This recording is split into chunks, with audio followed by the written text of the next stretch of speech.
Salam əziz tələbələr, sınavın informatika hissəsinin izahı ilə davam edirik.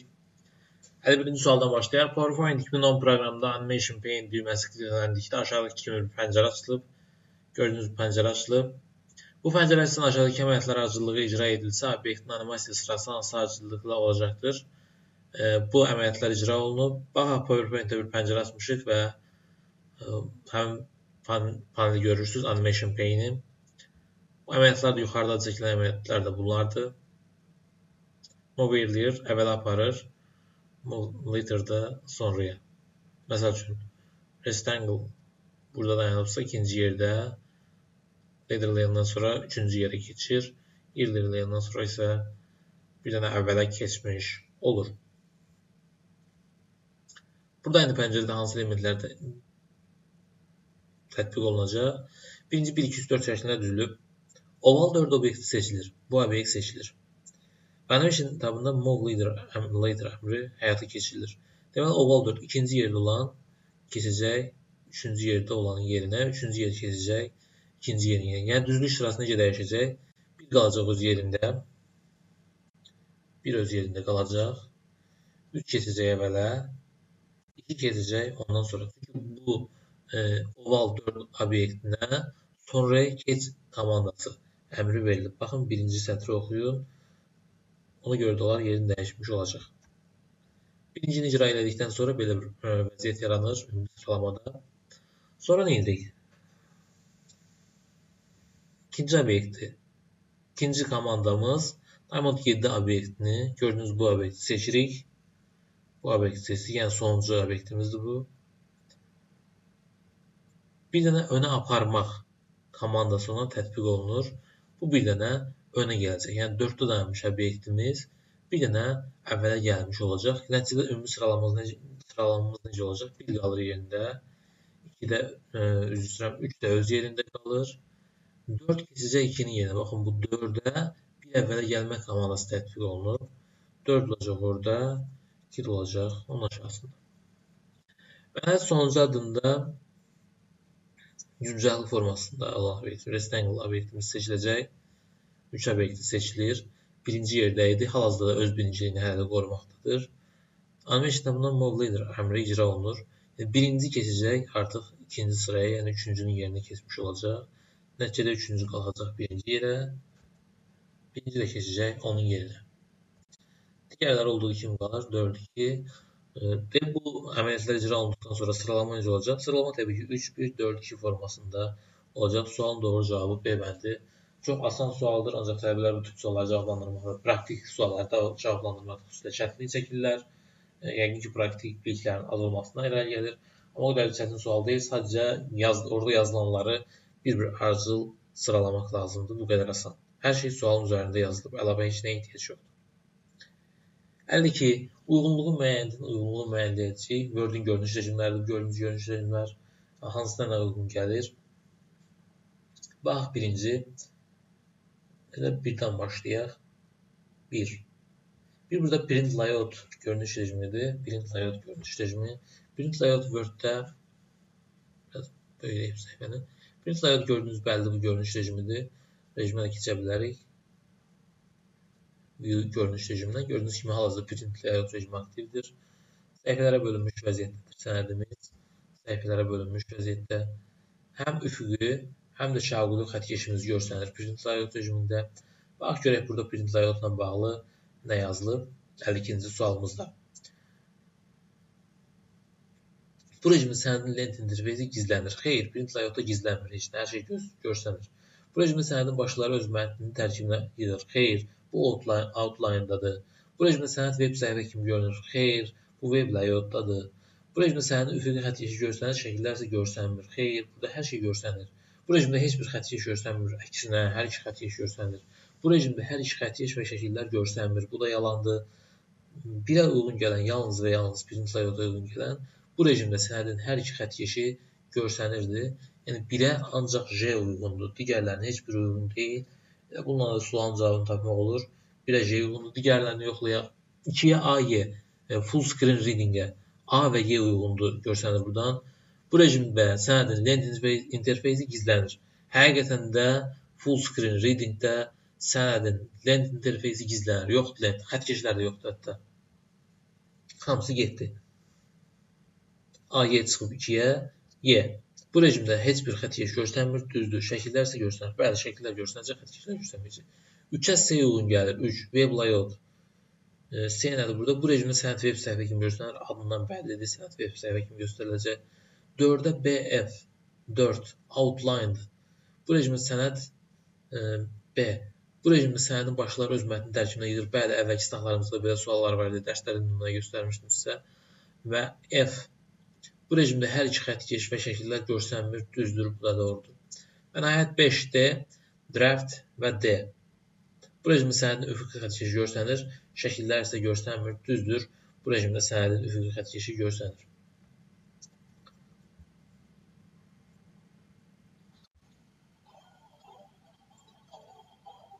Digər videomuz renderolub, onu bağlayaq, bir zaman olmasın, sonra yükləyərik. Windows 7 əməliyyat sistemində istifaçı qovluqları hansı proqramın tərkibində açılır? Windows 7 əməliyyat sistemində ümumiyyətlə qovluqlar Windows Explorer proqramının tərkibində açılır. Gördüyünüz baxın, məsəl üçün bu qovluğu biz açırıq. Bu qovluğumuz hal-hazırda Windows Explorer proqramının tərkibində açılıb həmin bu qovluğumuz. Həmin proqramın adı Windows Explorer. Bir qələm götürək, işarəliyini daha rahat olur. B bəndidir burada sualın cavabı, burada isə A bəndi. Hansı fayl sistemi təhlükəsizlik xüsusiyyətinə malikdir? Interface. Təhlükəsizlik sistemindən faylları sıxma sisteminə malik olan bir fayl sistemidir. Access proqram üçün deyilənlərin hansılar doğrudur? Access proqram əsas obyekti hesabatdır. Xeyr, Access proqram əsas obyekti cədvəllərdir, yəni hesabatdan da əsas obyekt var. Bir yanlışdır. Bir olan variantları silə bilərik. Bir olan variantları silərik. Həmçinin 6 olan variantı silərik. Access 2010 proqramı vasitəsilə yaradılan faylın uzantısı XLSX olur. Xeyr, bu yalandır.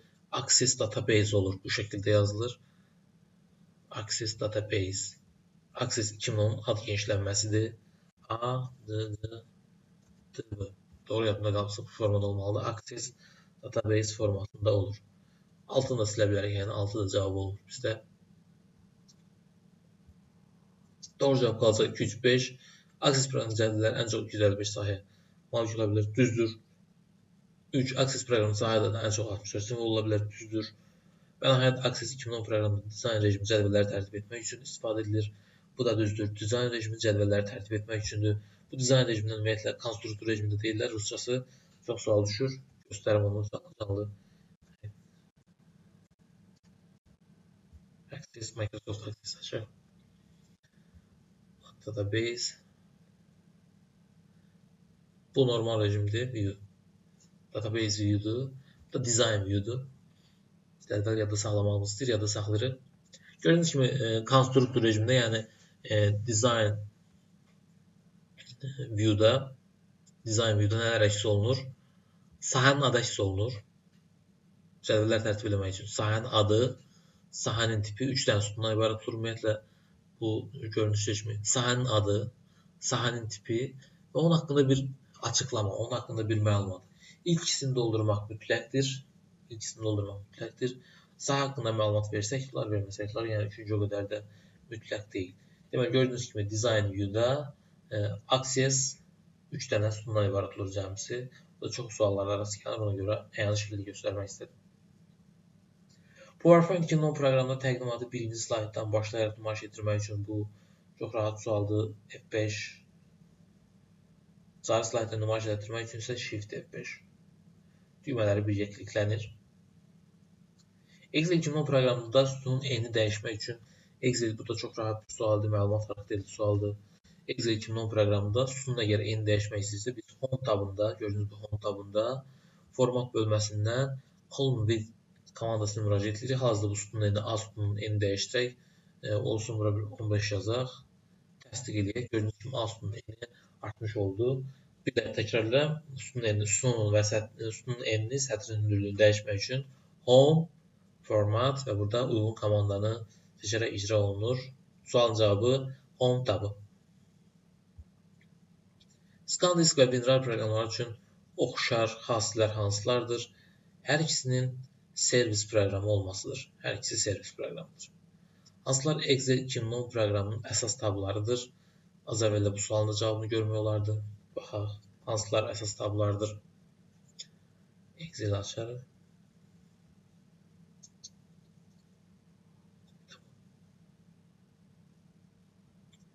Layout. Burada görürsünüz ki, layout tabı yoxdur.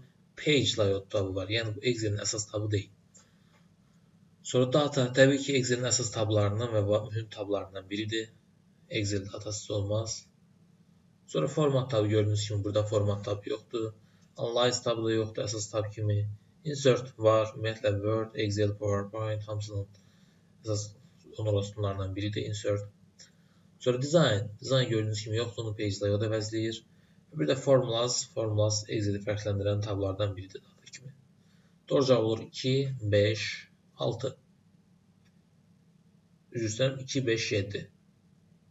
2, 5, 7 cavabı. Sonra davam edək. Nöqtənin yerinə hansı söz işlədilməlidir? Aşağıdakı şəkil kontekst menyusudur. Bu gördüyünüz şəkil desktopun kontekst menyusudur. Yəni ekranın kontekst menyusu. Göstərməyə çalışım. Windows 10'dur bu kompüter əməliyyat sistemi. Yəni suallar Windows 7'dən hazırlanır. Ola bilər ki, biraz fərqlilik ola bilər. Amma sanmıram ki, ciddi fərq olsun. Bəli. Oxşar komandaları təqribən 1-2 dənə komanda fərqlidir. Screen resolution falan burada yoxdur. Həmin o baxdığımız kontekst menyu desktopun kontekst menyusudur. Yəni desktopda sağ düyməli vurmaqla açılır. Kontekst menyunu açmağın digər üsulları da var. Onları da gəlmişəm deyim. Sağ düymədən əlavə klaviaturda kontekst menyu düyməsi.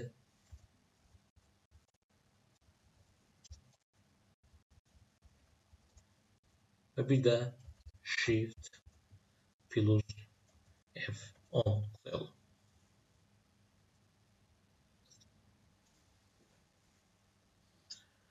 Keçid alaq növbəti 61-ci sualımıza. OSU modelinin səviyyələri aşağıdakı verilmişdir. Bu səviyyələri yuxarıdan aşağıya doğru sırayla düzün. Əgər baxsaq, burada ən yüksək səviyyə, OSU-nun ən yüksək səviyyəsi tətbiqi səviyyədir, ikinci səviyyə. Yəni cavablarımız yuxarıdan aşağı istəyinə görə bizdə 2 ilə başlayacaq. A variantı 2 ilə başlamır, silə bilərik bəri başdan A variantını. Həmçinin C variantında silə bilərik. Sonra tətbiqi səviyyədən sonra gəlir təqdimat səviyyəsi. Yəni 2-dən sonra 1 gələcək. Burada gördüyünüz kimi 2-dən sonra 1 gəlmir. Bunu da silə bilərik. 3-cü yerdən 6-6 hər ikisində indi. Seans səviyyəsi gördüyünüz kimi. Ona görə hələ B-yi hər ikisi qalır. Sonra 4-cü yerdə gəlir nəqliyyat səviyyəsi. Burada gördüyünüz kimi nəqliyyat səviyyəsi Y variantındadır. B variantı onda uyğunluq pozulur artıq. Sualın doğru cavabı olmuş olur Y variantı. 62-ci sual, ana plat üzərində yerləşən qurğuların ötürdüyü informasiyanın düzgün ünvana çatması üçün hansı mikrosxem nəzərdə tutulmuşdur? Ümumiyyətlə, ana plat üzərində yerləşən qurğular hamısı eyni vahidlə işləmir. Məsəl üçün, hamısı bitlə, hamısı baytla, hamısı eyni növ informasiya ilə işləmir. Bunları nizamlamaq üçün istifadə olunur. Yəni, bu qurğular arasında əlaqəni tənzimləmək üçün istifadə olunur. Chipsetlərdən sualımızın doğru cavabı olur. Chipset. Səhv variantlara da baxaq. Kontroller ana platanı, prosesoru xarici qurğularla, periferik qurğularla əlaqələndirən, ümumiyyətlə periferik qurğular idarə edən mikrosxemlərdir, kontroller. CPU mikroprosesorun özüdür, informasiya burada emal olunur. Şin əlaqələndirici vasitədir. SMOS isə tarixi, vaxtı, kompüterin konfigurasiyalarını saxlayan yarımkeçirici metal oksid təbəqədir. Özünün enerji mənbəyi var, enerji mənbəyi ilə təmin olunan bir yaddaş qurusudur. Word kimi proqramda vərəqin bir üzündə ən çox neçə səhifə çap etmək olar? Bunu yəni göstərim sizə. Ctrl-B. Vərəqin bir üzündə ən çox 16 səhifə çap etmək olar. 1 səhifə, 2 səhifə, 4 səhifə, 6 səhifə, 8 səhifə, 16 səhifə vərəqin bir üzündə ən çox çap etmək mümkündür. Bu sualımızın da cavabı olur. D bəndi 16. Ekranın keyfiyyət göstəricisi piksellərin sayı ilə təyin olunur. Piksellər, piksel ekran nöqtəsi, ekran nöqtələrinin sayı ilə təyin olunur. Doğru cavab B bəndidir. Pixel per inch. Bir düymə düşən piksellərin sayı ilə, hər düymə düşən daha doğrusu piksellərin sayı ilə təyin olunur. Windows 7 əməliyyat sistemi üçün hansı qulluq vasitəsilə klaviatur üçün yeni dil əlavə etmək olar? Ümumiyyətlə, yeni dil əlavə etmək, yeni proqram əlavə etmək, kompüterdə sazlamaları həyata keçirmək Windows 7-də demək olar kompüterin bütün sazlamaları əsasən bir qovluqdan həyata keçirilir ki, o da kontrol panel qovluğudur. Word 2010 proqramında yeni lent tabı yaratmaq və ya mövcud lent tabını ləğv etmək üçün fayl düyməsinin hansı əmri və ya kateqoriyasından istifadə edilir? Word 2010 proqramında, yenə də Word 2010 olan bir sualdır. Fayl menüsünə daxil oluruq.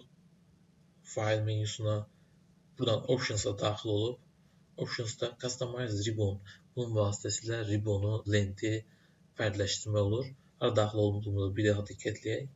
Fayl menüsü, Options komandasına daxil oluruq.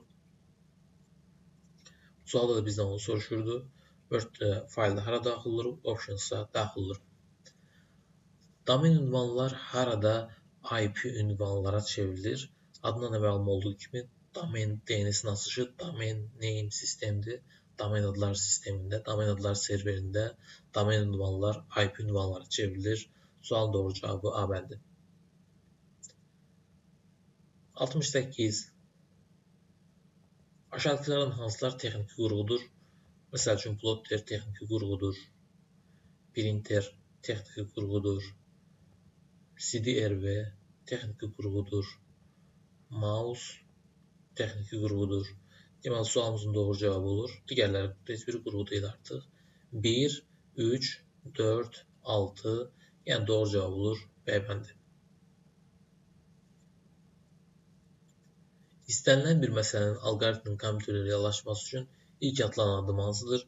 Təbii ki, alqoritmin həlli mərhələlərində ilk atılan mərhələ, ilk addım məsələnin qoyuşudur. Məsələnin qoyuşu olmazsa, onun həlli də olmaz. Mətn prosesorlarının mətn redaktorunun əsas üstünlüyü, həmişə demişəm, yenə də qeyd edirəm, prosesorunun mətn redaktorunun tək üstünlüyü var, o da onun formatlaşdırma imkanının olmasıdır. Redaktor ümumiyyətlə mətn redaktorları mətnlər yazır və redakt eləyir. Mətn prosesorları isə həm yazır, həm redakt eləyir, həm də formatlaşdırır. Yəni prosesor həm də bir redaktor funksiyalarını həyata keçirir, ancaq redaktor prosesorun funksiyasını həyata keçirə bilmir.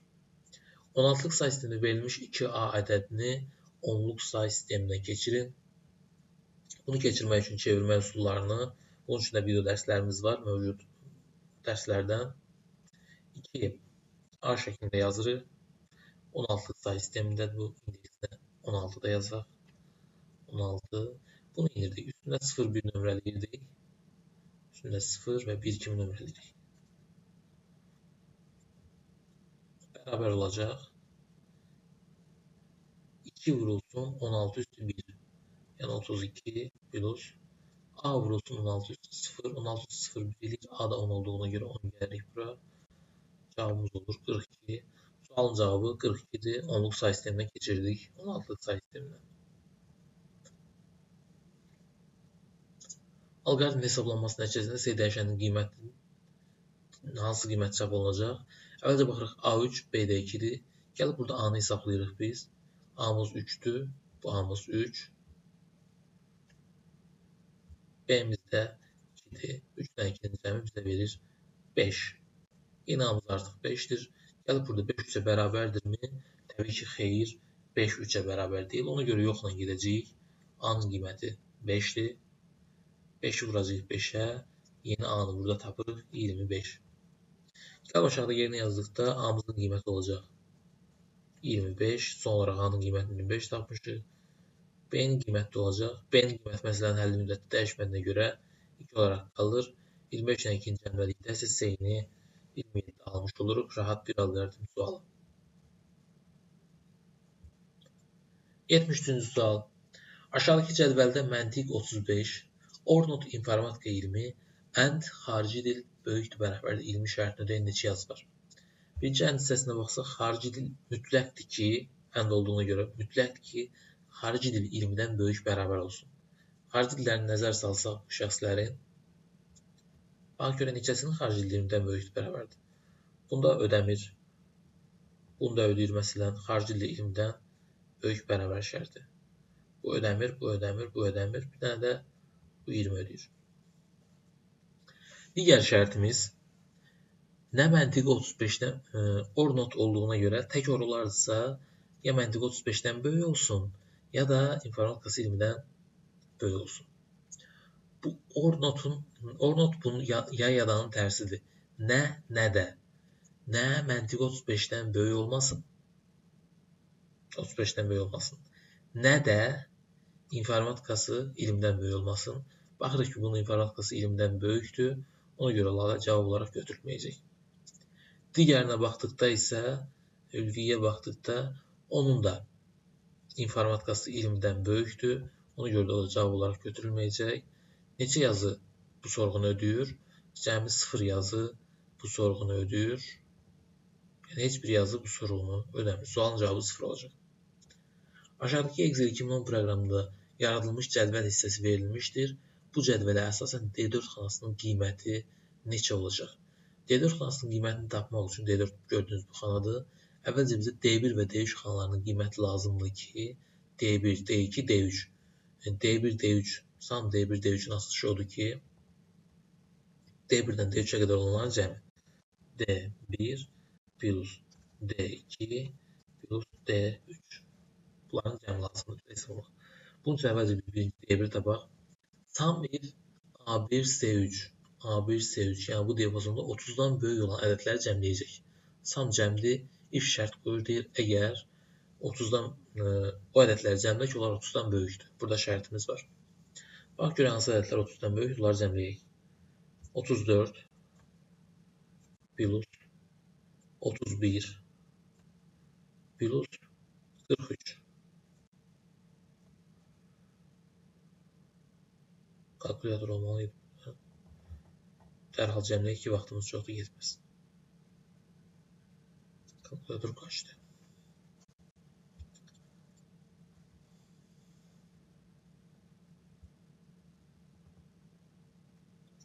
34 plus 31 plus 43. Birincini aldıq, 108. Bərabərdir 108.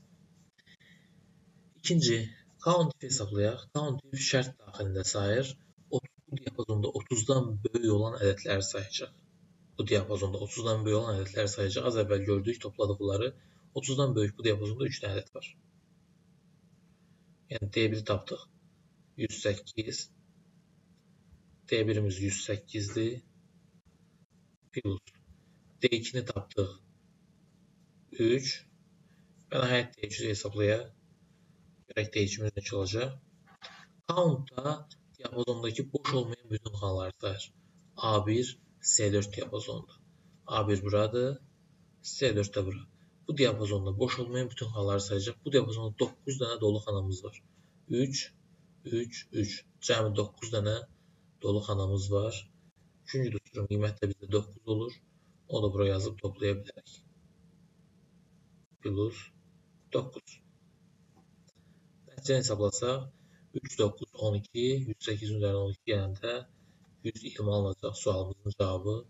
Bu sualın cavabı olur 120. Növbəti sualımıza baxaq. Sənin hər səhifəsində 32 simvol var. 32. Simvol sayını vurur sətir sayını. Hər sətirdə sənin hər səhifəsində 32 sətir var. Hər sətirdə isə 256 simvol. 256 simvol. Deməli, bir səhifəmizdə ümumi bu qədər simvolumuz var. Unicode sistemi dediyinə görə simvolların sayını 2-yə vururuq. Byte-a çevirmək üçün. Sistemdə kodlaşdırılmış mətn 1024 səhifədən ibarətdir. Həm də səhifə sayını da vururuq. Düsturumuz var, belə bir düstur. Ona əsasən hamısını bir-birinə vururuq. Bu mətnin yaddaşı neçə kilobayt yer tutar? Tapdığımız bu ifadə baytladır. Biz onu kilobayta çevirmək üçün əlavə bir 1024-ə böləcəyik.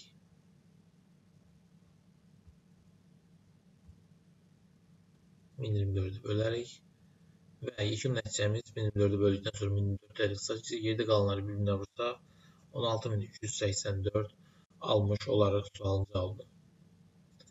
Bu dərslik bu qədər. Sağ olun, gələn dərslərə qədər.